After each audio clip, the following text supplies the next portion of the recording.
Take a seed, you plant it, you grow it, you dry it, you roll it, you smoke it, and it goes down smooth. Hey! Spanning the continent to bring you the truth about cannabis and marijuana law reform. I smoke pot and I like it a lot. CannabisRadio.com presents The Russ Belville Show, the voice of the marijuana nation. Hey, this is great, man. Now, here's your host, Radical Russ Belville.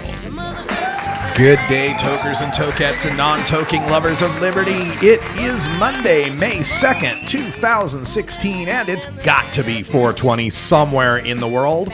Thanks for joining us. I'm coming to you from beautiful, sunny Hollywood, Florida. Yes, in fact, I'm in a beach resort right now that is right on the beach. Like, I walk outside and there's ocean. So amazing time here. I am awaiting the arrival of the Unity Cipher, the torch pass that's been going all the way through the East Coast states, sponsored by the East Coast Cannabis Coalition.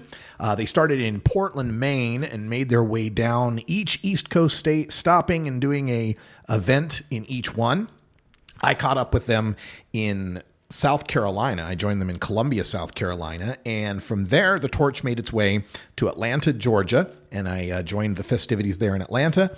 And then we also made our way to the Athens Human Rights Festival in Athens, Georgia, the home of the University of Georgia. It's their 37th annual event. And I got to speak a couple of times. They had all sorts of speakers lined up, but some people didn't show, and they asked if anybody else wanted to speak. And well, you know me, I've never met a microphone I didn't like. So I got up and spoke, and you'll get to hear those speeches today on the show. I'll play my first speech in the Radical Rant segment at the end of the show, and then I had a second speech. We'll play that sometime in hour 2. Also coming up on the show today, of course, it is Monday, and that means it's time to get your regular dose of cannabis science with Dr. Mitch Earlywine in our Cannabis Q&A. We've got a great segment today with Dr. Mitch because there's been so much going on in the world of marijuana research. We're going to talk about the new study for vets using medical marijuana for post-traumatic stress. We've got some concerns about secondhand marijuana smoke to discuss. Heavy teen marijuana use is also addressed in another study. We've got a surge in emergency room visits in Colorado to talk about. The use of cannabis to fight arthritis-related cartilage loss, and the study showing that opioid abuse rates are lower in medical cannabis states. We'll get Dr. Mitch's take on all of those studies. Plus, we'll take your calls at 971-533-7111 if you'd like to ask Dr. Mitch a question. Also coming up on the show today, we'll have time for a stupid prohibition story. Oh my goodness, you're going to love this one when we get to it. You gotta give the guy some credit for being thoughtful, at least. We'll just leave it at that. Also coming up on the show and behind the headlines, we take a look at the recent comments by Franklin Graham. He's the son of legendary preacher Billy Graham and is a preacher of his own. He was asked about marijuana and if God created it, how could it be so bad? And Franklin went on a rant on his Facebook post about how not everything God creates is good for you. We're going to talk a little bit about that, and I'll give you my perspective. I also had the chance in Athens to deal with one of those shouting street preachers that say we're all going to go to hell because we use marijuana. So in Behind the Headlines, we're going to talk a little bit about religion and cannabis from my perspective as a daily pot-smoking atheist. Should be interesting. But all that comes right after the Cannabis Radio News. And in our headlines today, we've got the first recreational marijuana licenses being issued in my home state of Oregon. In Vermont, they might actually be voting on marijuana legalization after all. We'll give you the latest updates there. In Springfield, Illinois, the governor there is still thwarting the advocates who want to put more qualifying conditions on the medical marijuana program. In Phoenix, we've got 5 people who've been abusing the medical marijuana program to supply commercial grows. And then we've got some international news for you from Trinidad and Tobago, one of the Caribbean island nations trying to decriminalize marijuana. And then we go all the way to Cape Town, South Africa to give you an update on their medical innovation bill. All that's coming up today on The Russ Belville Show, exclusively on CannabisRadio.com. This is the Russ Belville Show on CannabisRadio.com.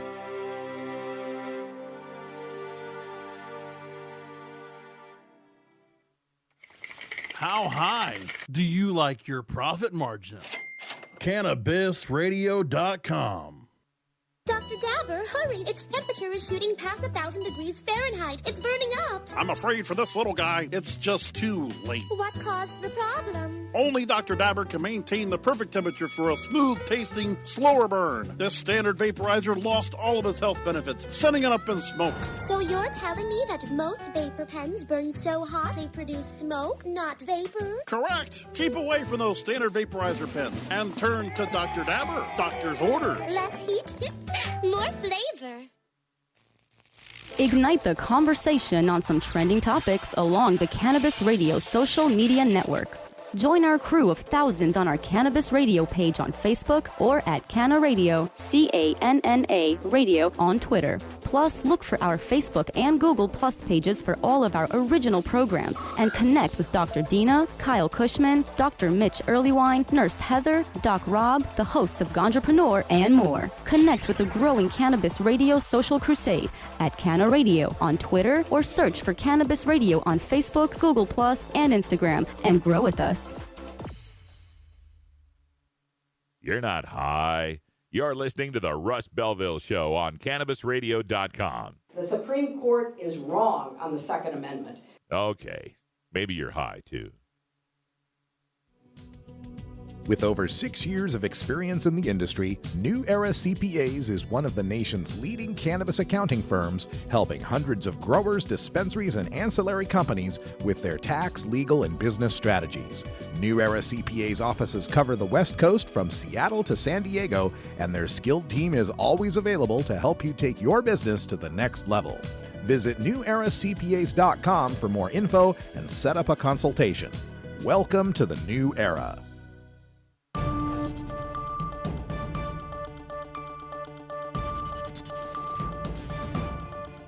It's time for the Cannabis Radio News, covering the latest headlines in consumer cannabis, medical marijuana, and industrial hemp. Cannabis Radio News is now available exclusively at CannabisRadio.com. Now your marijuana headlines in 4 minutes and 20 seconds. This is Cannabis Radio News. This is your Cannabis Radio News for Monday, May 2nd, 2016. Salem, Oregon. The Oregon Liquor Control Commission has issued its first 8 recreational marijuana licenses. The licenses for growing cannabis were issued to growers in Lane, Tillamook, Washington, Clackamas, Jackson, and Josephine counties, and include a mix of large and medium-scale indoor, mixed, and outdoor cultivation grows, the agency said. The grow licenses are being issued first so the crop can be harvested in time for the eventual processors and retailers to be licensed later this year. There have been over 900 license applications so far. Currently, over 300 medical marijuana dispensaries are operating in Oregon, with most allowed to sell limited amounts to recreational customers. That early sales provision ends this year, by which time newly licensed recreational shops will take over those sales. Montpelier, Vermont. It looks like the Vermont House may end up debating marijuana legalization after all. A Senate-passed bill appears to have stalled in committee in the House, making it unclear if the issue would get an up or down vote before lawmakers adjourn for the year. The Senate then sent over portions of its legalization bill attached to other legislation. It's a tactic that's common late in a legislative session when it appears bills might die. But there could be a compromise. That bill up for debate on Monday includes the Senate's marijuana amendments. The House also may end up debating something the Senate didn't do, a provision to allow limited amounts of marijuana to be grown at home. Springfield, Illinois. Illinois Governor Bruce Rauner's administration has once again rejected recommendations from the Medical Marijuana Advisory Board to add qualifying conditions to the medical marijuana program. 10 conditions Rauner's public health agency rejected again were autism, chronic pain syndrome, irritable bowel syndrome, neuropathy, post-traumatic stress, chronic pain due to trauma, chronic post-op pain, intractable pain, migraines, and osteoarthritis. New conditions rejected include persistent depressive disorder, Lyme disease, MRSA, type 1 diabetes, and panic disorder. Physicians and activists complained that Rauner's administration is not seriously reviewing the evidence of marijuana's medical effectiveness and is delaying much-needed medication to desperately ill patients for political reasons. Phoenix, Arizona. 5 people are accused of falsely gaining medical marijuana grower status to illegally sell cannabis in Phoenix. The Attorney General's office says a state grand jury indicted the 5 men in Phoenix on Thursday. Perry Hester, Brandon Hester, James Donaldson, and Christopher Rafferty are charged with giving fraudulent information to gain status as medical marijuana caregivers. A 5th, Christopher Martin, is charged with allegedly transporting money and marijuana for sale. It was not immediately known if they had attorneys. According to the indictment, the defendants are accused of giving false patient addresses in remote areas of the state. They then cultivated plants and sold them out of a warehouse in South Phoenix. Investigators say they seized more than 550 marijuana plants and at least 20 pounds of harvested marijuana. Port of Spain, Trinidad. The island nation of Trinidad and Tobago is considering the decriminalization of marijuana, according to remarks by Attorney General Faris Al-Rawi, saying, quote, "Is it right to engage in a pre-trial detention in remand for 2 joints of marijuana where your detention is far longer than the conviction you could get?" asked Al-Rawi. The move by the nation is part of cannabis commissions established by CARICOM, the international collaboration of 15 Caribbean island nations. CARICOM Secretary General Erwin LaRocque said the objective is, quote, "to conduct an inquiry into the social, economic, health, and legal issues surrounding marijuana use in the Caribbean," end quote. CARICOM member Jamaica has already decriminalized the possession of small amounts of marijuana. Cape Town, South Africa. The medical innovation bill that would liberalize South African cannabis laws has been stalled and will require major fixes to move on in Parliament. The bill would address medical, recreational, and industrial uses of cannabis, or DACA as it is called locally. While the bill sailed through Parliament unopposed, it was tabled in 2014 by the late Mario Ambrosini, who took his own life rather than continuing to battle stage 4 lung cancer. This has been your Cannabis Radio News for Monday, May 2nd, 2016. I'm Russ Belville.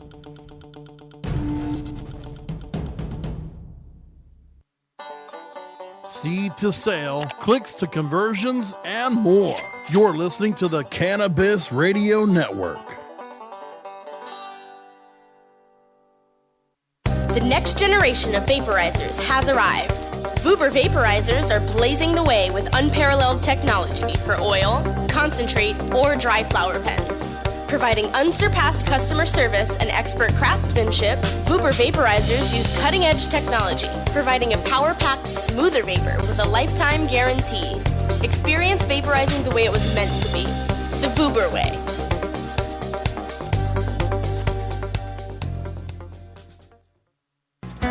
Hey, this is Willie Nelson for Normal.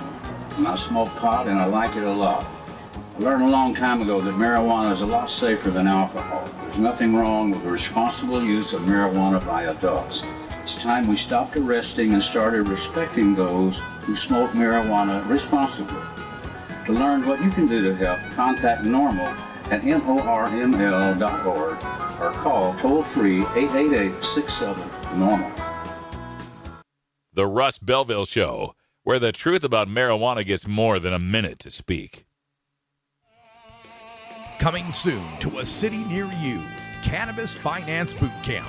Get all your cannabis accounting, legal, and compliance questions answered by their knowledgeable panel of industry experts who want to help your cannabis boom. Whether you're a grower, dispensary operator, or a newcomer to the field, your cannabis needs Cannabis Finance Boot Camp. For information on upcoming events, visit CannabisFinanceBootCamp.com.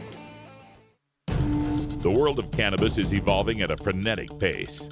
The Russ Belville Show gets behind the headlines to take a deeper look at breaking news in our Cannabis Focus. Today in the Cannabis Focus, I want to take a look at the perspective of cannabis use from those who have a religious background.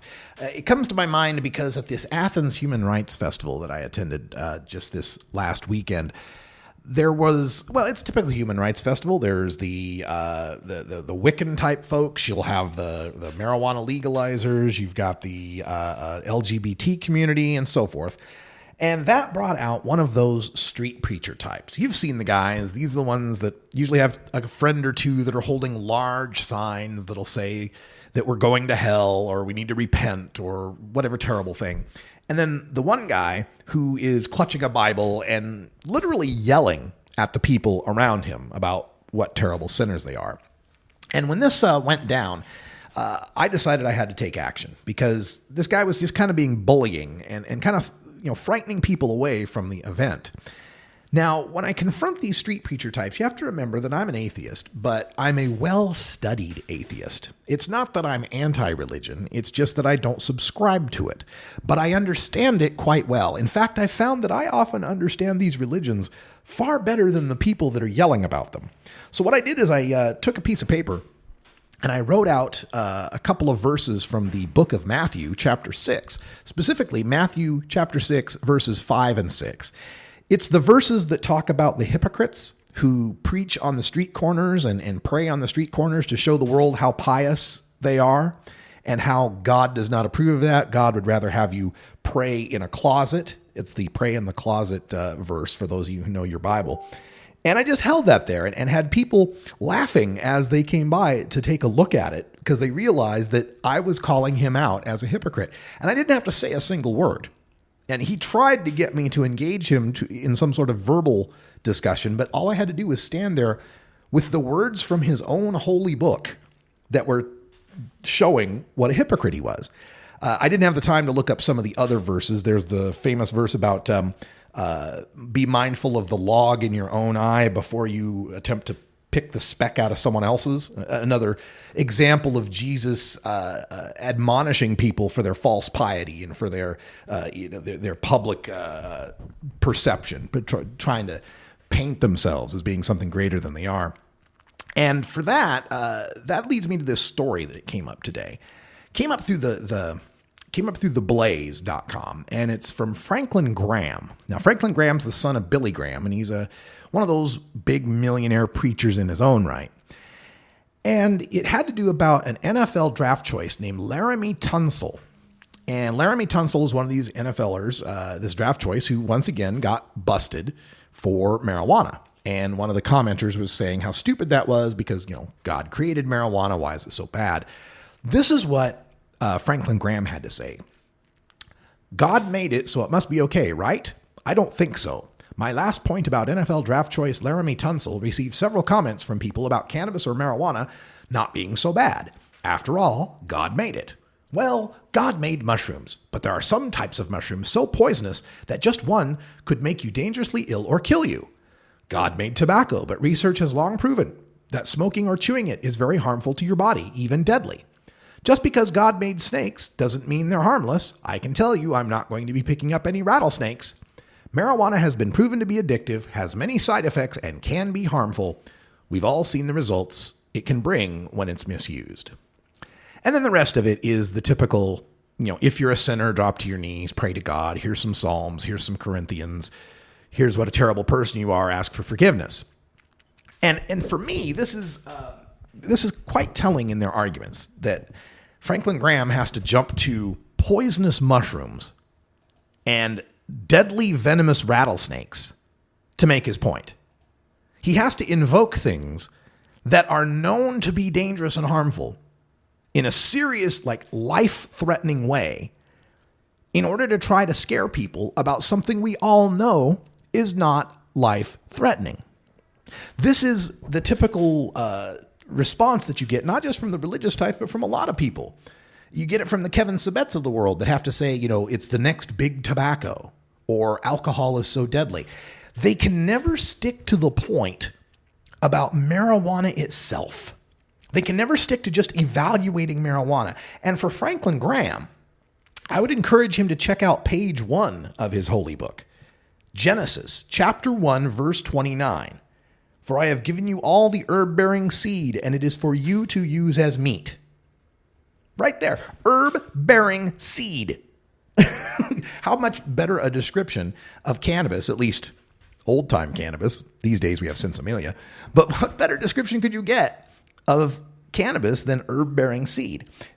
Franklin Graham and all the religious people out there that want to deny their God's creation of cannabis as something that has the perfect proteins and amino acids for human digestion and treats such a wide range of human illnesses and ailments, I would think that's something you'd point out as evidence of your God.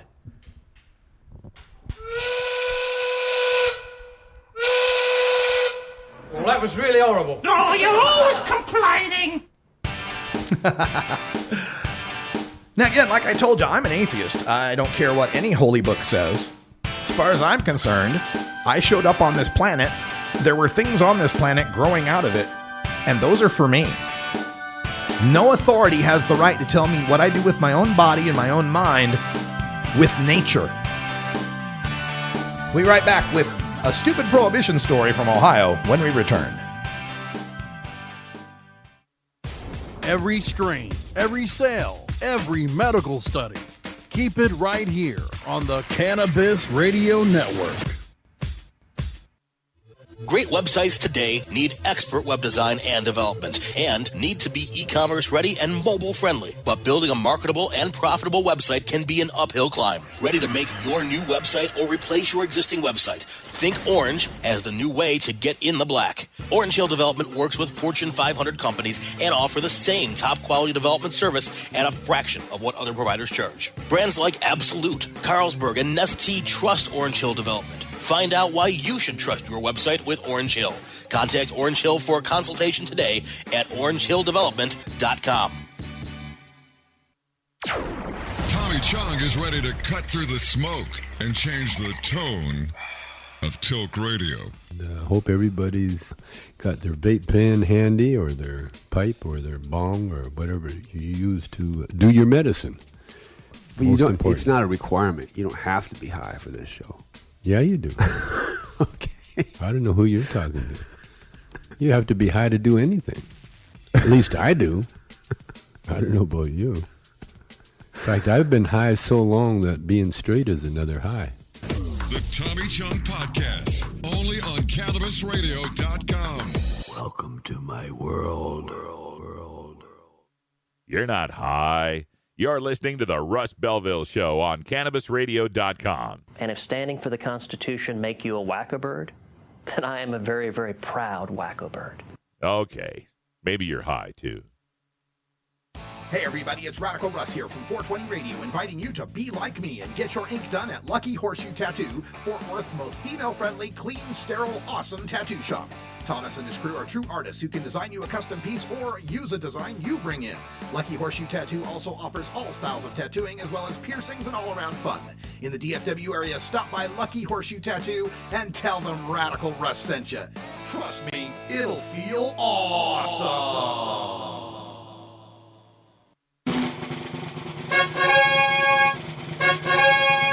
Stupid prohibition stories.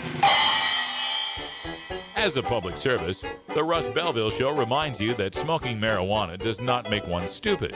However, some stupid people do smoke marijuana, and prohibition is always waiting for another victim.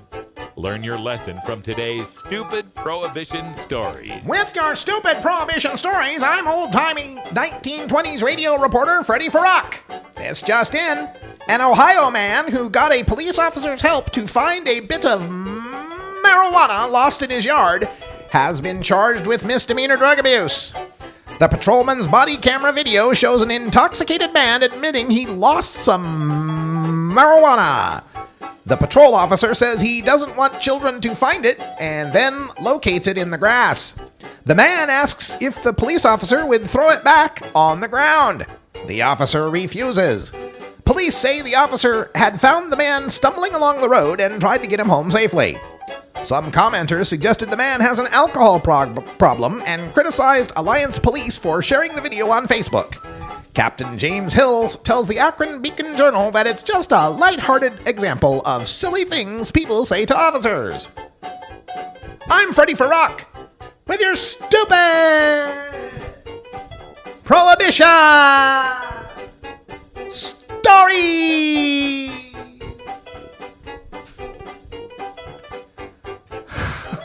Wow. What a damn shame. So the guy's drunk. He's wandering around on the side of the road. He tells cops he lost some marijuana and he doesn't want kids to find it. So help me find the marijuana that I lost. I mean, the guy was kind of doing a good thing if you look at it the right way. Nobody wants the kids to find the empty bag or the full bag of marijuana, do we? And what does he get for his reward? He gets busted for drug abuse.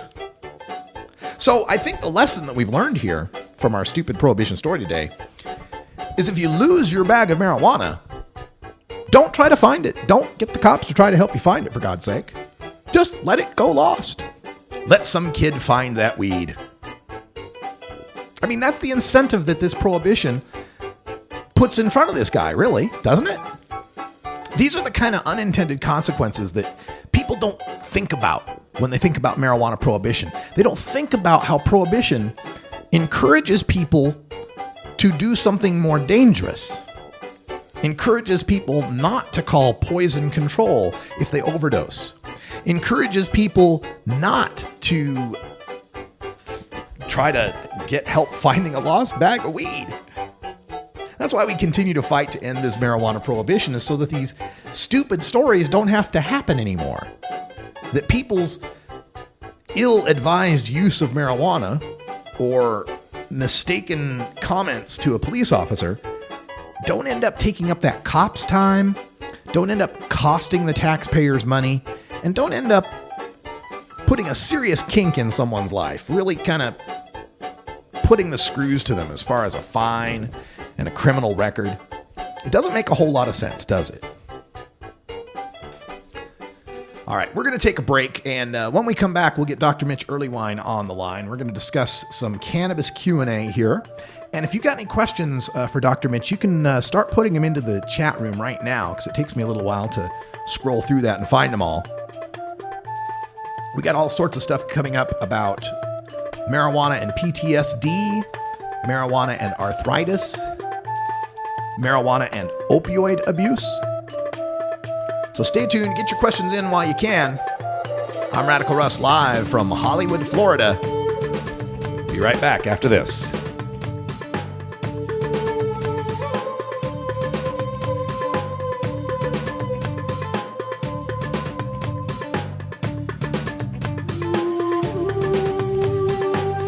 This is the Russ Belville Show on CannabisRadio.com.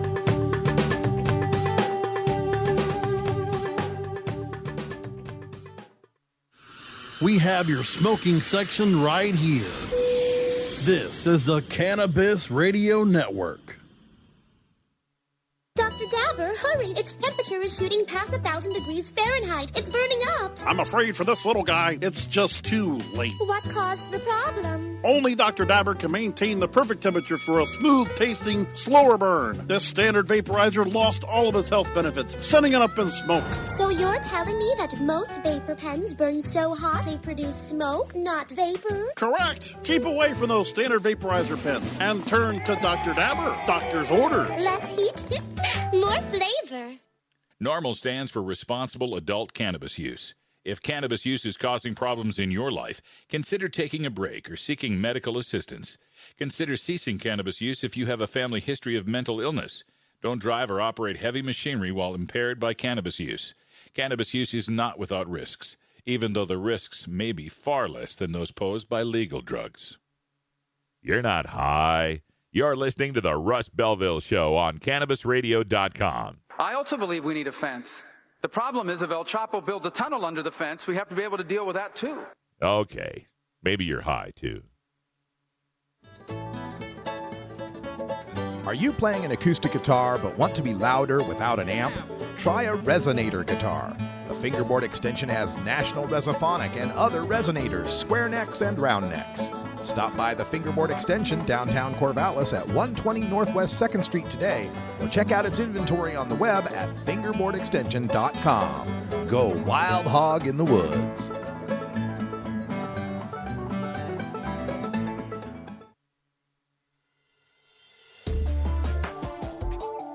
It's time for the Russ Belville Show's Cannabis Q&A with Dr. Mitch Earlywine. Dr. Earlywine is a professor of psychology at the State University of New York at Albany and a leading author and researcher on cannabinoids and health, who pins the Ask Dr. Mitch column for High Times magazine. Get your questions ready in our live chat or call in to 971-533-7111 now.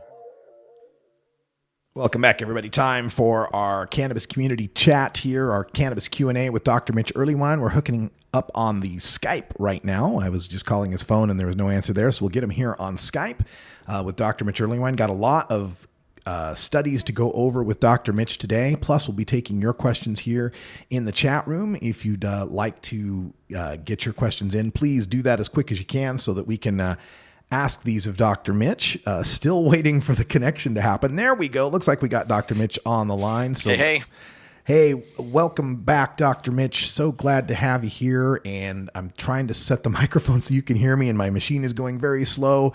So let's see if we can get that fixed. And there we go. Thank you, Dr. Mitch. Welcome back to the show.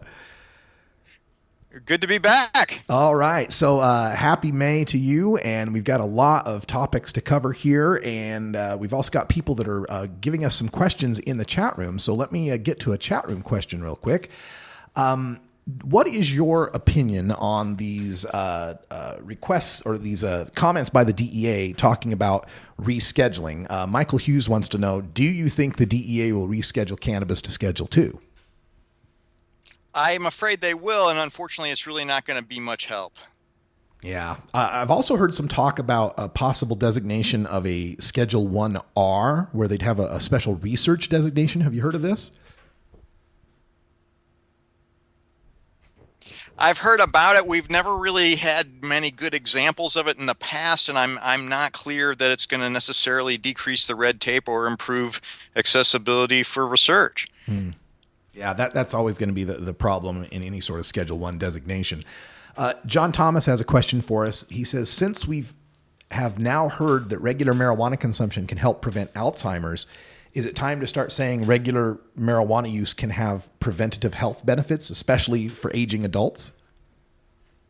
It's funny because those data are getting picked apart in strange ways, but we've seen such consistent anti-inflammatory effects for both CBD and THC that I think it is fair to say that that's okay.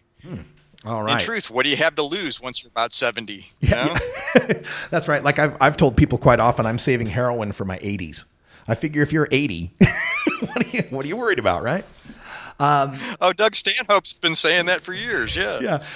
Michael Hughes has a follow-up on this rescheduling question, and it goes along with a theory I think that he's presenting, and that is how rescheduling to Schedule 2 could be detrimental to the state medical marijuana programs, because then they couldn't just have a state medical marijuana program. They'd have to follow all the FDA prescription rules. Is that something you worry about? In fact, I think that's a reasonable concern, and I really also worry, too, that if they do make this gesture, they're going to be done with us for a while, and they're going to say, look, we already gave you something, leave us alone, when in fact they aren't really giving us anything at all. Yeah, good point. Fakito in our chat room would like to know if you know of a good reference on the use of cannabis for anxiety, a website or a book. Unfortunately, I really can't say that cannabis is a first-round pick for anxiety treatment. If you check out the anxiety workbook by my friend John Forsyth, they're on Amazon. There's used copies there for like $1 now. And I think the psychological treatment and the just general cognitive approach is a little bit better. Unfortunately, with anxiety and cannabis, it's so strain dependent, and the strain sort of consistency across different places is so poor that I can't really point you to something that would be a superb reference. Okay. One of those things where we just need a lot more research on this, I imagine. Well, I wish I just had the same strain in 2 different states and actually believed it was the same thing. Then maybe I could at least find some indica thing that somebody else had reported was okay, but I honestly don't have that kind of consistency. Okay. Now, one of our listeners has posted a link to a study, and you may not have had the chance to see this study yet, but it's coming from Neuroscience News, just published today. And the title is Previously Unknown Function of a Cannabinoid Receptor Identified. They're talking about the CB2 receptor, and the quote here from Professor Dietmar Schmitz from Berlin says, until now, this receptor was considered part of the immune system without function in nerve cells. However, our study shows that it also plays an important role in the signal processing of the brain. Can you tell us more about these newfound benefits of the CB2 receptor?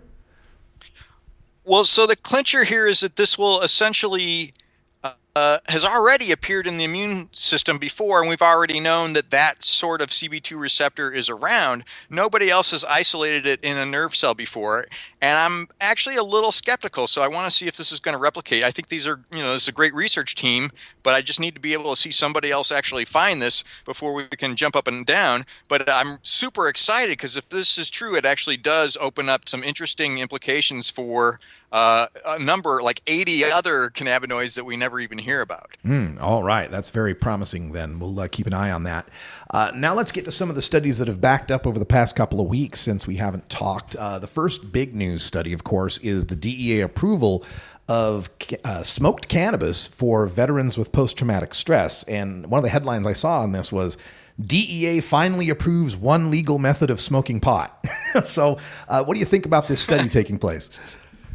I'm super delighted that this finally got approved, and I have to admit I lost a $5 bet on it. So I did not think this was gonna happen. There's a neat team getting put together. I wish the sample sizes were larger, but I think we're going to learn a lot. I also wish that there was more, opportunity for different strains. They are going to have a high THC, high CBD strain, as well as a high CBD only strain, and it's going to be intriguing to watch how this comes out. I got to admit, it may be, what we've been saying all along is it helps with sleep and the strange intrusions, and that CBD alone may actually be super intriguing. But I sure would love to have these data gathered here on American soil and putting it right in the DEA's face. So yeah. I think it's pretty sweet of them to let this happen. That would be nice. I did get the chance to speak with Dr. Sue Sisley last week, and she was pretty excited about this as well. I believe she's the one that's still running the study. Isn't that correct?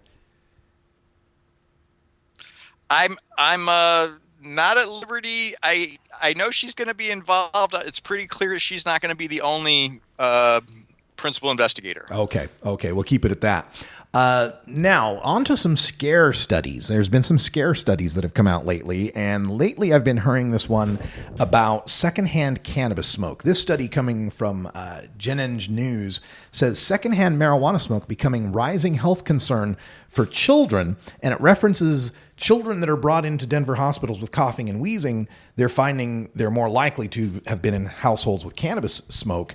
What is the data on secondhand cannabis smoke? So I don't know if you remember, about a year ago, we found one of those secondhand smoke things where people actually tested positive subsequent to the experience, and they were literally smoking pot in a closet, Russ. I mean, it would have been just outrageous to think that you could have been in this much smoke in this little space and not test positive. So unless these kids are, being held down and having older siblings blow it in their face, I just find that really unlikely that there's any kind of respiratory irritation that is cannabis related, unless their parents are just super irresponsible. Yeah, and I also wonder, are they controlling for people that smoke blunts? They spliffs, they mix tobacco in with it, perhaps. That could be a concern. That's a great point. The other thing I wonder about this, too, is a lot of these scares, are trying to piggyback secondhand cannabis smoke along with secondhand tobacco smoke, and we're just supposed to take the assumption that secondhand tobacco smoke is this terrible, terrible thing. How reliable are the data on the secondhand tobacco smoke? Because I've always questioned that.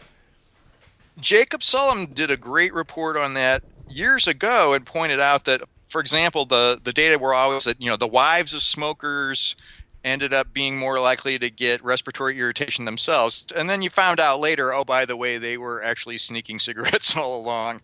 And if you see the just stuff done with rats in a particular space, there's definitely a dissipation after just a few feet. The small infants definitely end up with more respiratory symptoms if there's one smoker in the house. But once you're, 11 or so, it seems like you're capable of moving out of the way and getting your own air and making this kind of thing happen. So I'm not clear that this is anything but literally smoke. Good point. Now, another scare study out here, and I think this is kind of along the same lines of a previous study we talked about a couple weeks ago, where they're examining heavy teen marijuana use. This one from CBS News says that heavy teen marijuana use may cut life short by age 60, which I don't know how Rick Cusick is still walking around, but whatever. Well, a number of old hippies are on the rise. I think what happened in this data set is that basically heavy teen marijuana use has become a proxy for a whole lot of problematic behaviors. And as you look closely at these data, they're more likely to be cigarette smokers. They're more likely to have a poor diet. They're more likely to be living on the street. And so a small subset of people who happen to be heavy teen marijuana users and did a whole lot of other stuff that isn't statistically controlled well ends up being basically blaming marijuana for things that are much more serious and a stupid way to say, hey, we don't need health care. We just need to get rid of these bad people. Okay. Question from our chat room on Epidiolex, the GW Pharmaceuticals preparation. Apparently, it's just been given orphan drug status. Can you tell our folks what that means, orphan drug status, and what are the ramifications of that? So usually an orphan drug is something where a company has developed a drug and it's really not going to pay off. It's pretty clear that it's for some disorder that just isn't very prevalent, be very lucrative, and the government will give them some tax rebates and other incentives to go ahead and release it anyway, because there's a small subset of folks who would really benefit. And that's essentially what orphan drug status is. So basically, GW Pharmaceuticals not only getting to medicalize and profit from the cannabidiol oil that we could process ourselves, but now the government's going to incentivize them, give them monetary benefits for that too?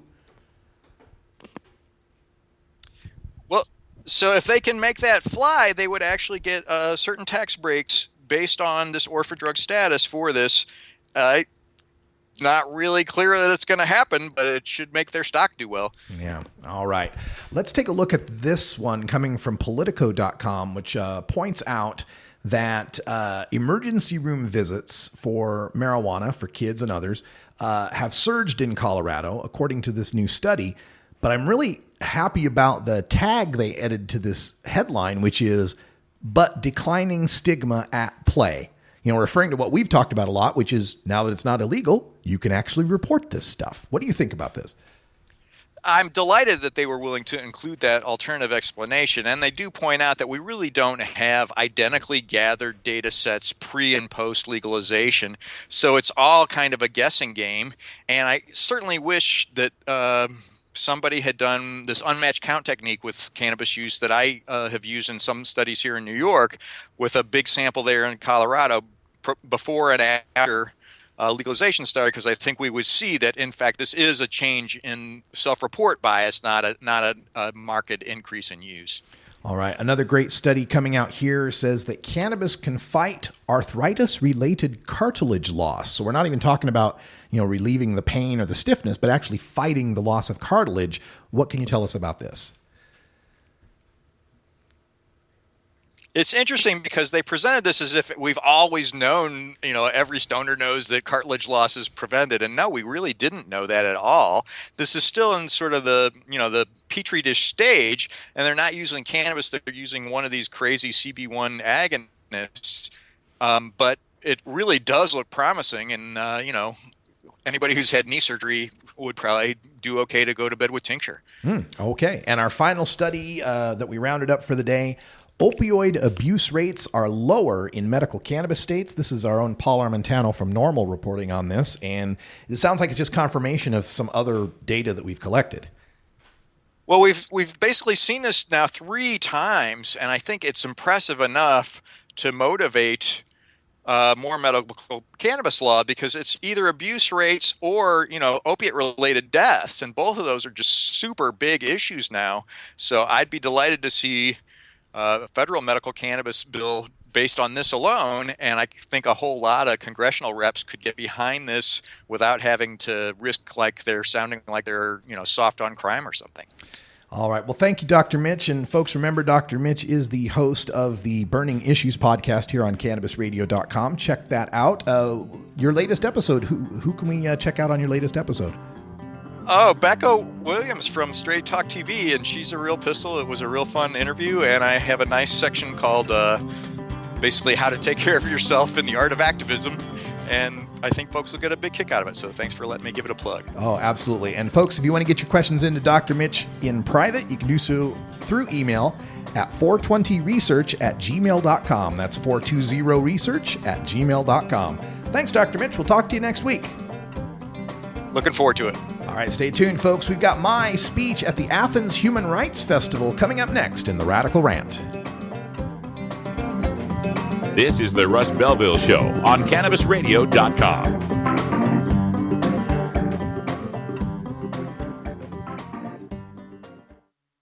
Earn your PhD in THC monetization with CannabisRadio.com. Don't be late. Ganjapreneur.com, your guide to the cannabis business world. Ganjapreneur.com is a comprehensive resource for cannabis professionals and entrepreneurs. Download the Ganjapreneur app on your smartphone or tablet to catch up on cannabis industry news, scroll through our daily job listings, and learn about successful cannabis companies, executives, and investors. Ganjapreneur.com, helping ganjapreneurs grow. From high atop Mount Soledad in San Diego, California, 100 feet above sea level. Good morning. It's good news with cannabis nurse Heather. This plant is amazing. Positive change is happening. We did it. No matter who you are, you can make a positive impact on the world. I would rather be illegally alive than legally dead. And that quote helped to give you strength. Nurse Heather is only on CannabisRadio.com. Good morning, cannabis nurse Heather. You're not high. You're listening to the Russ Belville Show on CannabisRadio.com. I said, on this program, what do they want? My grandchildren and the monster. Did I scare you? Okay. Maybe you're high, too. Don't want to spend money on a night out, but don't know what to do other than watching TV or playing video games? Consider playing guitar, bass, banjo, or mandolin.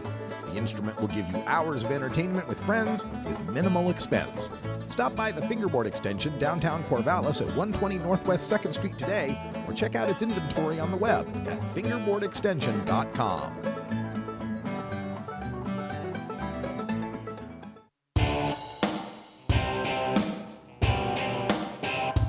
We must wage what I have called total war against public enemy number one. I support a change in law to end federal criminal penalties for possession of up to 1 ounce of marijuana. That marijuana, pot, grass, whatever you want to call it, is probably the most dangerous drug. Some think there won't be room for them in jail. We'll make room. I experimented with marijuana a time or two, and I didn't like it and didn't inhale. One major responsibility is to encourage people to use less drugs. Entirely legitimate topic for debate. Radical Rant.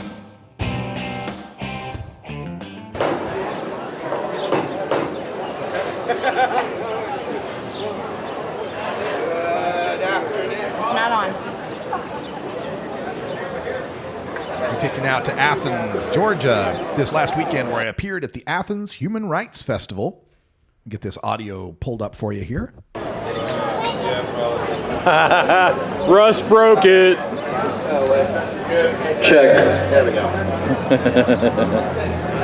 Good afternoon, Athens, Georgia. How are you feeling today? Fantastic. My name is Radical Russ Belville. I am from Portland, Oregon, and I brought a little rain with me. Sorry about that. Nice to see y'all here. This is my first time in Athens, Georgia. It's pretty cool. I like being here. You guys are some great people, and I'm here with Peachtree Normal. You can find their booth down there underneath the big tent. PeachtreeNormal.org is the organization that represents the National Organization for the Reform of Marijuana Laws, otherwise known as pot, weed, ganja, herb, cannabis, dank, diggity dank. If you're older, muggles, jive, tea, grass. How many people still call it grass anyway? But I'm here to tell you about this because it's a subject that sometimes gets a lot of giggles, sometimes gets people that don't think very seriously about it. Some people may think, oh, it should be illegal because it's bad in some way and we want to discourage people from doing it. Other people might think, nah, it really shouldn't be illegal because it's really not a big deal, but we don't want to make it legal because we don't want pot shops or whatever. And all of these opinions are valid, because we all have different viewpoints and backgrounds when it comes to this substance. But I'm here to tell you that it's happened already in Colorado, Washington, Oregon, and Alaska. I'm from Oregon. My home state has just reaped $5.3 million in tax revenue in their first month of legalized marijuana sales. Colorado has generated over $100 million in tax revenue from legalized marijuana sales. These tax revenues are going to help build schools, help to fund health budgets, and to help to contribute some more money to law enforcement and to drug education. And I think the important thing to understand about marijuana is you can hate it, you can love it, you could not care a bit about it. It really doesn't matter. It's here. And it's gonna be here. And it's never gonna go away. And people are always gonna smoke it, no matter how illegal you make it. There are countries, I just came down from the UN, I was at the United Nations covering a drug summit there. There are countries there like Indonesia and Singapore and China and Qatar and Saudi Arabia that'll still take your head for drug crimes. They'll execute you for drug crimes, and yet they keep still having executions. It's not stopping anyone. They keep using and selling and buying and growing the drugs, no matter what they are. So when we talk about a substance like marijuana, how you think or feel about it is irrelevant. It's gonna be here. Now the question is, the money that's generated from that, is it gonna help buy the local teenage weed dealer a new Xbox? Or is it gonna help to contribute to a school budget?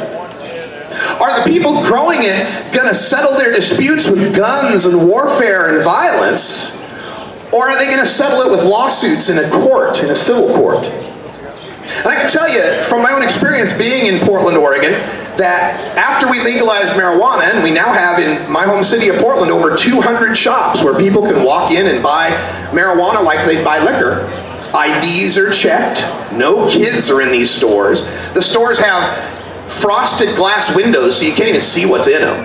As far as anyone would know, you're walking into a place and walking out with a plain paper bag. Nobody knows what's going on. But since we've instigated this new policy with over 200 pot shops, the trains still run on time. People still go to work. Kids still go to school. Crime hasn't increased. There's been none of the sky is falling fear that people talk about when it comes to marijuana legalization. Pretty much things continue on the way they've been going. The people who have smoked pot, they're still smoking pot. The people who don't smoke pot, they didn't all of a sudden run to the shops to try it. There are a few people, say in their 50s or 60s, that maybe back in the day might have smoked a doobie at Woodstock, and then they go back to the shop to see what it's like now, and maybe they still use it, maybe they don't. But the main point is that nothing much really changed except diverting all of that drug money to tax money. That's really what changed. Now I know here in Georgia it's a whole different scenario. I'm originally from Boise, Idaho, where we had 2 strains of marijuana, got some and don't. And it's hardcore in Idaho. It's deep Republican, red state conservatism. In my home state of Idaho, it is a misdemeanor to merely be high.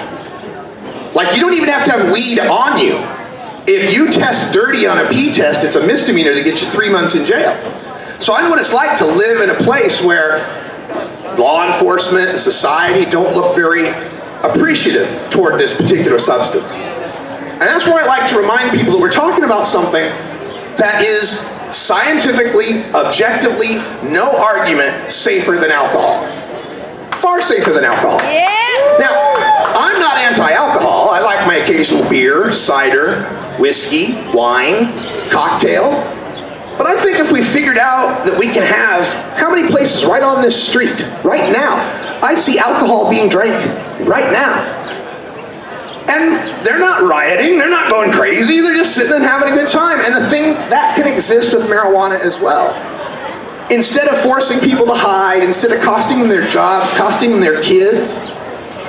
The main reason I'm here today in Athens, Georgia, representing Peachtree NORML is because I used to be NORML's National Outreach Coordinator.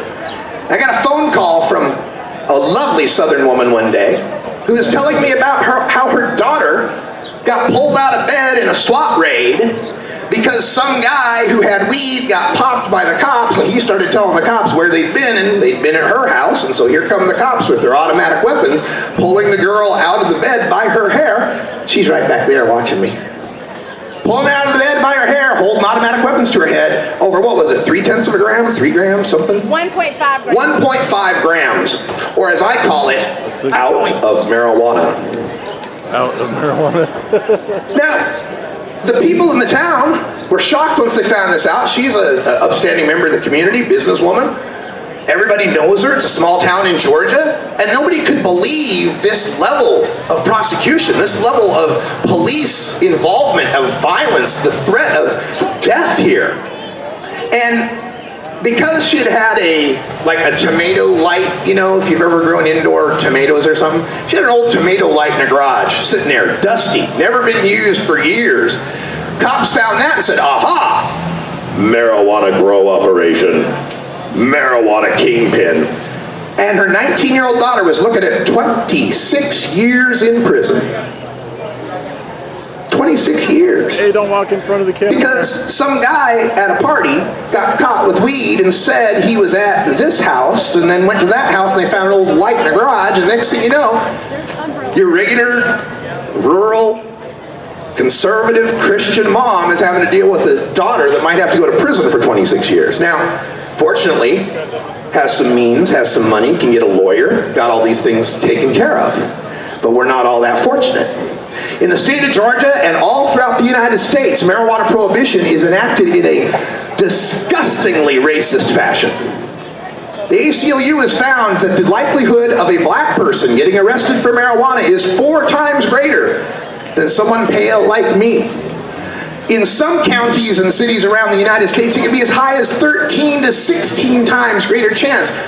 And it's not because black folks use marijuana more than white folks, especially this one. It's because white folks tend to live in the suburbs and they can go down in the basement and they can hang out inside, where if you're living in the city, you're out on the stoop or you're in the park, you're easy pickings. This has led to a situation in America where we have more black men behind bars in this country now than all the total of slaves that existed in 1850. This is something author Michelle Alexander calls the new Jim Crow, a new way of discriminating against people. And this was confirmed in a magazine article, Harper's Magazine, just this month, confirmed John Ehrlichman, a former assistant of Richard Nixon. Remember Tricky Dick? This former assistant of Richard Nixon admitted that they created the war on drugs as a way to undermine the black nationalist power movements and the hippie leftist movements of the 1970s that were anti-Nixon and anti-war. He outright admitted this had nothing to do with marijuana being dangerous. He admitted that if we made weed illegal, we could infiltrate, we could take down their leaders, we could undercut their meetings by busting whoever might be holding the joint on them at the time. So, in conclusion, thank you for having me here in Athens, Georgia. It's part of my Legalize America tour, 50 states by the time I turn 50. I've got 23 so far. Nice to be here, and I encourage you to check out the booth for Peachtree Normal, peachtreenormal.org, so we can help your kids. You don't want your kid getting busted at UGA here and having to come back and live in your basement, right? Right. So let's get behind peachtreenormal.org, help them out. I'm Radical Russ. You can find me on cannabisradio.com. I'm a talk radio host, live every weekday, 6 p.m. Eastern Time, available on iHeartRadio and iTunes and Stitcher. Thank you so much. Love y'all. All right, that's my speech, my first speech at the 37th annual Athens Human Rights Festival. I'll give you my second speech in hour 2 coming up here right after the break. And my apologies to the live listeners out there with the internet is a little bit sketchy here in the hotel. We're trying to get you back to some good internet connection. Might have to reconnect here a couple times, but we get it all fixed. For everyone here at CannabisRadio.com and me live in Hollywood, Florida, I'm Radical Russ. Thanks for joining us. And until next time, take care of each other, tokers.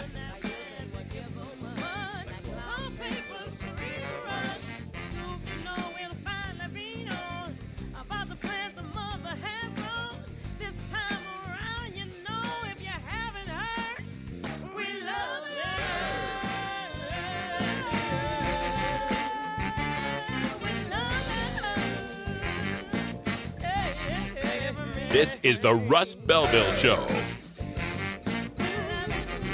The Russ Belville Show is blogging and podcasting daily at radicalruss.com.